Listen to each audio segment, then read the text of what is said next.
tariff agreement with the European Union, calling it the biggest deal ever. Experts in Europe believe the move will bring stability not only to economic ties, but also the broader US-EU relationship. But not everyone is happy.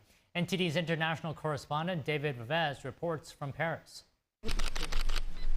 President Trump and European Commission President Ursula von der Leyen have signed an agreement to impose a 15% tariff on most European products imported into the United States. The 27 EU member states also committed to purchasing more American oil and gas and to investing in the country. While the Italian Prime Minister and German Chancellor expressed satisfaction with the agreement, reactions in France have been mixed. French Prime Minister François Bayrou called it a dog day for Europe. He said the bloc gave in to pressure from Donald Trump and described the agreement as an act of submission, referring to it as the von der Leyen-Trump deal.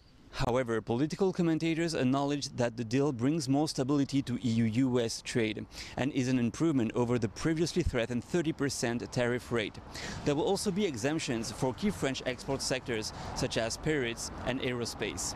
According to French editorialist Gérald Olivier, the 15% tariff on EU products are meant to balance the cost of the EU's value-added tax, which creates a major imbalance in international trade. The VAT, our value-added tax in France and in other European countries, which is not technically a tariff, but it is nonetheless an added cost to the cost of products.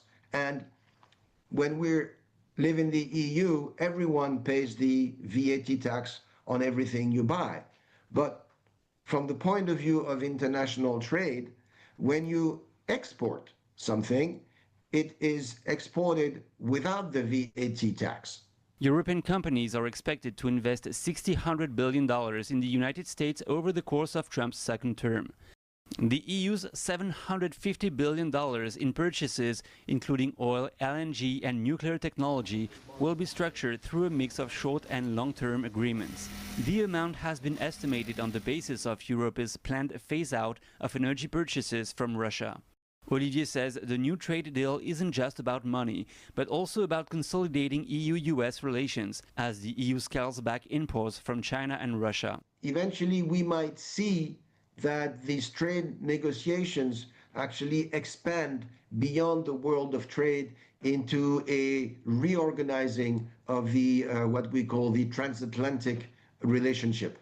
The goal is to get somewhere, and he knows exactly where he wants to get. He wants to get to an America which is powerful, which is safe, and to a world which is also safe and where trade can actually take place. That's the ultimate objective of Trump's policy, and the tariffs are a little part of it.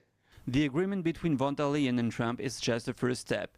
EU countries must now validate it through further consultations. David Vives, NTD News, Paris. A new Taiwanese television series that imagines the run-up to a Chinese invasion is getting rave reviews from viewers. Take a look at what the audience members had to say. 过了，然后其实 Oliver 其实。